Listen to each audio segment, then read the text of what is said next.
Arrangements for fire safety. So our learning points for emergency procedures, we're going to look at what typical emergency procedures you might have, including training and testing of them, and what types of things we need to make sure are in those plans to make sure they're working. And this particular element also, we're going to have a look at the minimum standards for first aid. We've got first aid at work regulations, which are dated 1981. They are published with an approved code of practice and guidance notes. Okay, so we're just going to have a look at the specifics. So this is first aid from a health and safety perspective, not first aid from a first aider perspective. So we're not teaching you to do first aid, but it's more about the assessment of need. But if we think about what traditionally first aid is, it's treatment to preserve life. So if someone's had an accident or having a health condition, preserving life, preventing further injury, promoting their recovery. And in some cases, the only things that we can then do is pass that on to medical assistance. So that's, it could be someone's had a workplace accident, but it could be that, heaven forbid, someone's had a stroke or a heart attack or something like that. So we're trying to preserve life because that's the most important thing, prevent further injury, so get them out of harm's way, help promote recovery. But in some cases, the best thing that we can do is to contact the emergency services and pass or get the person to the medical assistance as soon as possible. But quite a few first aiders, hopefully, touch wood, you might not ever need to do any treatment to preserve life, but you might more likely be just treating, minor injuries. So over the years, the first aid treatment that people have been trained to give, not only has it obviously been changed and updated, so the recovery position has changed a few different times, as CPR and things like that, but once upon a time you gave more treatment, whereas there is a lot to first aid and it is a big responsibility, but nowadays a lot more of it is assessing the situation and then really quickly, once you've assessed the situation, if it's needed, calling the emergency services and getting people to proper, medical assistance. So, that yes, there is a lot there in terms of treating burns, resuscitation, strokes, and recognising the symptoms. But in a lot of cases, it's recognising the symptoms, contact the emergency services so that they can actually get on site as quick as possible to carry out treatment. So the good news is for you as well, the first aid at work regulations are one of the shortest sets of regulations that we've got. So that's a nice appropriate one. So an employer, they shall provide equipment and facilities that are adequate and appropriate for enabling first aid to be rendered to employees. So equipment and facilities, adequate and appropriate. So these regulations were around long before risk assessment, but by using this sort of terminology, equipment and facilities, adequate and appropriate. So again, it's giving us the scope, right? What's adequate for our particular environment? What's appropriate for our level of employees, our level of hazard and risk? But as a minimum, we've got equipment, facilities, adequate and appropriate. As a minimum, we've got to have a number of suitable persons to render first aid, or as a minimum, a person appointed to take charge. So in terms of our first aid at work, we are assessing the needs and then deciding what we need to do. So appropriate numbers of people to render first aid or emergency aid. So again, what we used to have full first aiders, now we've got first aiders and emergency first aiders. But as a minimum, the law says you must have a person appointed to render or first aid or get assistance. So the minimum is the person called an appointed person. Okay, so an appointed person is literally the employer appoints an appointed person, and the appointed person is expected to have some basic training, but it may not even be a taught course. It could be online, it could be them going through their roles and responsibilities. But for an appointed person, they are appointed to take control. And once they take control, it's then to get the emergency services there. So in a very small company or a very low risk situation, you may just have an appointed person, and this person is not a first aider or an emergency first aider. They are just someone appointed to take control. Then the next layer is our emergency first aid at work person, our emergency first aider, and they will normally have done the emergency first aid at work course, which is normally 1 day long. It covers a range of different first aid, treatment of burns, strokes, heart attack, and it does do bandaging and it does CPR. So that's a recognised syllabus, and a lot of first aid training companies will train people as emergency first aiders. So if you're an emergency first aider, again, you should be getting refresher training. Then you've got your full-blown first aider, first aid at work qualification, and they need to be suitable and qualified. And these are the ones that normally these days, the first aid at work course, 3 days or 4 at the most. Anyone been recently? It used to be 4. I seem to think some companies run it over 3 days now for first aid at work. Anyone done one recently? No?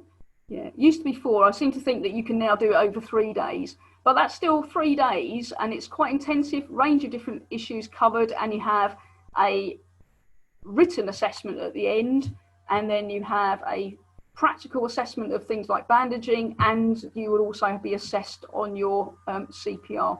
So the formal first aiders and emergency first aiders, they require the requalification every 3 years, and the current guidance does give us about a month's leeway. So once upon a time, if you exceeded your 3 years, that was it. You would have to do the full course again rather than requalification. But there's now, the guidance allows about a month. So if you've got someone who's just out of their qualification, if you can get them on the requalification refresher course, that's okay. But anything over that, then if someone's out of date, they have to do the full course as well. And I know, I mean, if you do the full first aid at work course, it is very intensive, and it does cover a range of different issues. And that's why the regulations do talk about it being a suitable person, because what you don't really want is a person who's going to be, you know, don't panic Captain Mannering type person, someone who can take control, take on that information and provide first aid. And equally, the problem with first aiders and emergency first aiders, they're not doing it all day, every day. So it is also, even though officially the requalification is every 3 years, some companies will get people to do mini refreshers more often, you know, because if you don't use these skills, you know, if you did your course 2.5 years ago and then suddenly someone's having a heart attack, it's not necessarily going to, you know, come back to you that you know exactly what you need to do. So it's about the employer having arrangements to try and assist to make sure the day you need to use it, you can use your skills, you know, adequately. So in terms of, from an organisational point of view, we have to do an assessment of need, and one of the first things we do in our assessment of need is trying to say, well, how many first aiders? And in the realm, this is how many first aiders, and that might also include how many emergency first aiders and how many full first aiders might we need. So from your organisation's point of view, what sort of things might we take into account if we were deciding, do we need just an appointed person, an emergency first aider, or 15 full first aiders? So what type of factors might we take into account when deciding what we need? Staff numbers. Staff numbers, yeah. So the more employees we've got, or the more employees we've got on one site, the more first aiders we're going to need, absolutely. So employees and staff numbers, yeah. amount of buildings on site? Yeah, the number of buildings, and perhaps the size of those buildings as well, and the distribution. Yeah, so number of employees, size of buildings. Anything else? Yeah. Shift patterns. Oh, shift patterns. Yeah, because there's no point having all of our first aiders in the day shift and then none on the afternoon or the night. So yeah, and if you've got the shift patterns, you're going to need to have more to cover. Yeah, excellent. Anything else?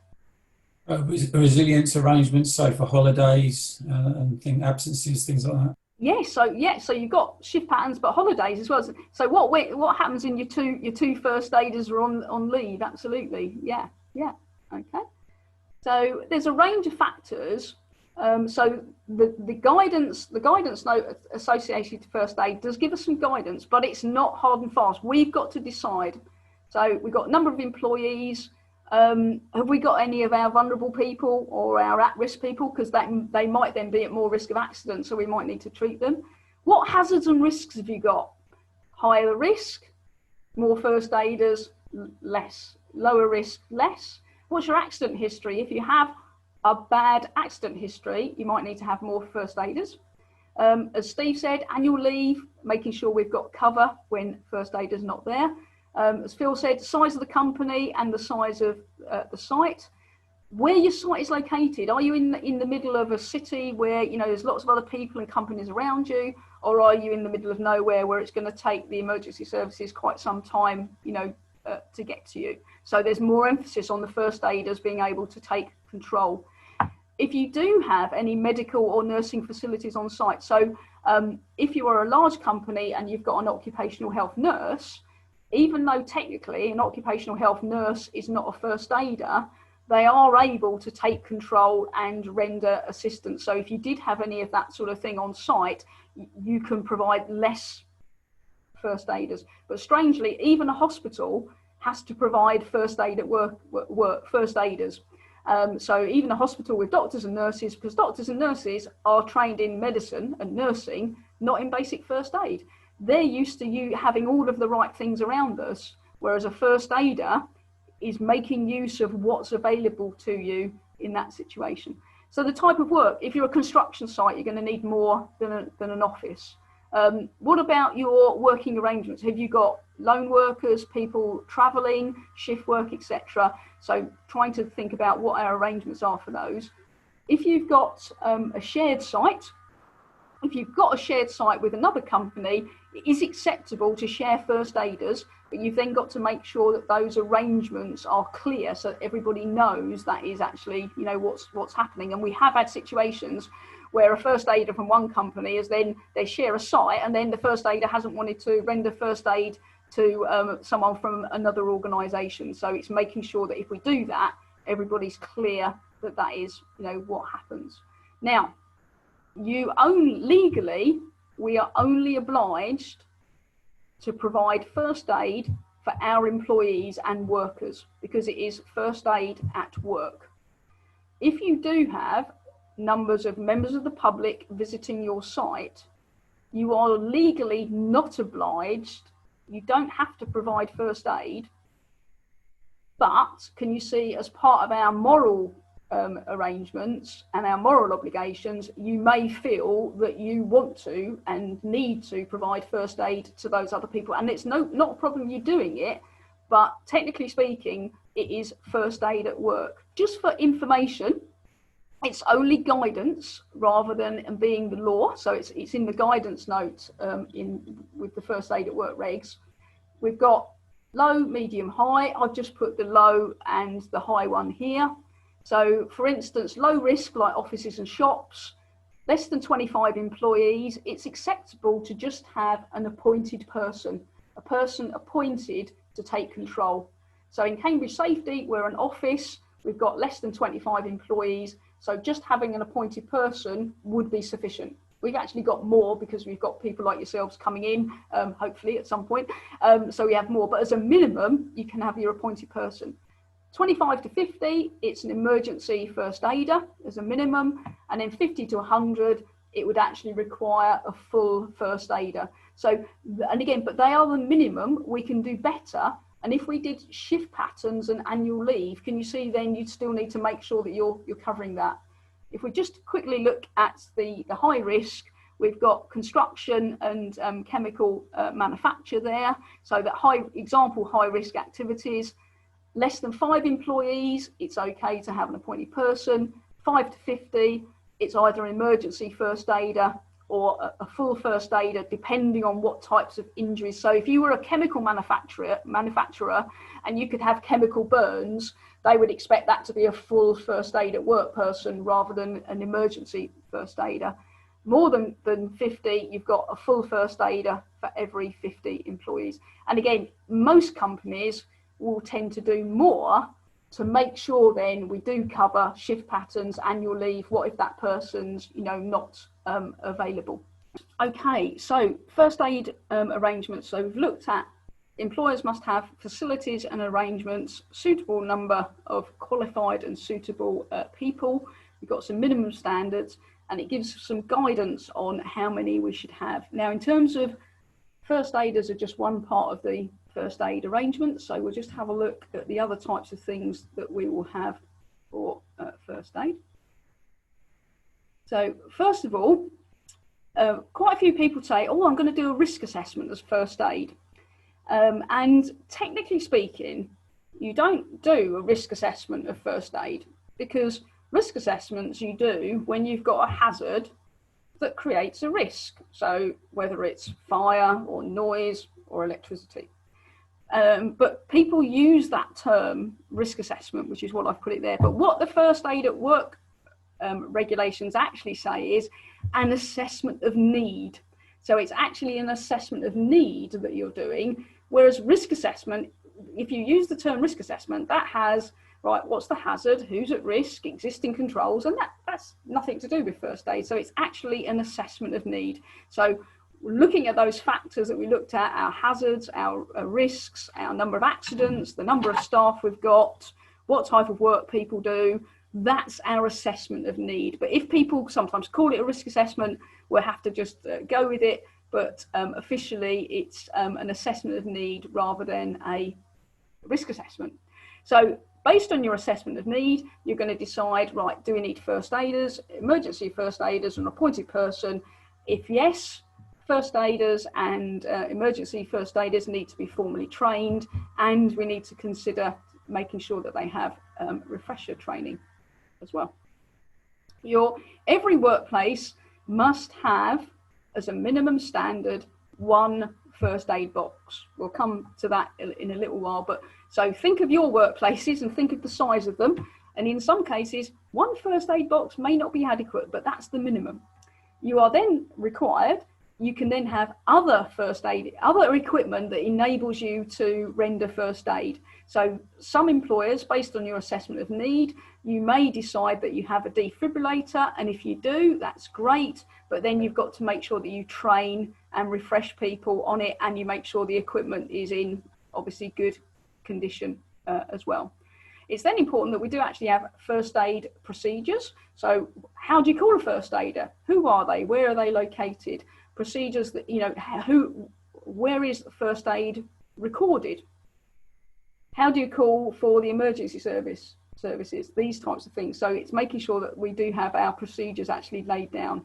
Don't just have them, but then communicate our first aid arrangements. It might be on induction. It might be we have a little bit of information for visitors when they come on site, that type of thing. If you have got those other employers that we mentioned previously, making sure we coordinate our arrangements with theirs if we're sharing first aid facilities. Yeah, as we mentioned, make sure we have got arrangements for holidays and shift patterns. And in the days of age now, that sometimes you might have a contractor who provides maybe security to your site or things like that. And sometimes if you've got a gatehouse where everybody goes to when they come on site, a common trend these days is for the security personnel to be first aiders, because they tend to be there all the time rather than training somebody up who's not on site very often. Adequate first aid arrangements, materials and first aid facilities. You may, based on your assessment of need, decide to have a first aid room. There is no legal requirement for every site to have a first aid room. But if you're a high risk and there's a high likelihood of people needing to have treatment, then you might decide to have a first aid room. But if you do have a first aid room, it's got to meet some minimum requirements within the guidance. So it's got to be a dedicated room. It's got to have a chair, a sink, hot and cold water, a means of cleaning your hands. It's got to have a couch or a bed. So if you do allocate it as a first aid room, it's not just saying, oh, there's an office and we've thrown a chair in there. If you do allocate it as a first aid room, it's got to meet some minimum, requirements. We know that we need to keep records when someone has an injury accident, but there is also a requirement to make sure that whenever first aid is given, there is a record of that first aid, so that if anything does happen as a consequence of it, the first aider reports and records what they did, what they saw, what they didn't see. And some companies get the first aid to be recorded on the accident form. And there's nothing wrong with that at all, but you just need to remember that not all first aid results from an accident. So if someone might actually be ill, so have a stroke or a heart attack due to their ill health conditions, they haven't actually had an accident. So, as long as you make sure that that is recorded, whether you actually do make sure it's on an accident form, or another way that some companies do is your first aider just has a logbook, and any first aid that they render is recorded in that. So it is important that we do keep records of the first aid that's provided. And equally, the last one, if we're considering our arrangements, it's easier if you've got a site where you can have your first aid boxes, have your first aiders. If you've got lots of people who work on other sites or work remotely, we've still got the requirement to make sure there's adequate first aid. So that may be travelling first aid kits, even though there's not a great deal in there. But thinking of that is also then about, well, how does someone call for assistance if they need to? So just because they're not working on your site, we can't ignore them completely. Just as a tip, if you do provide travelling first aid kits for your cars and vehicles, you've then got to make sure that you've got the arrangements to make sure that they're fully stocked, because quite often they're in cars and you can guarantee the day you want to use that first aid kit, you open the lid and then there's absolutely nothing in there. So if you're going to do it, you've got to then make sure we have the arrangements to make sure that those kits are accessible and they're available when people need them. Okay, we're going to just do this question together. So I'm just going to give you a couple of minutes. I've only mentioned first aid boxes, so I haven't given you the answer. So just a couple of minutes on your own, just have a think about these two questions, and then we're just going to go through it together. So.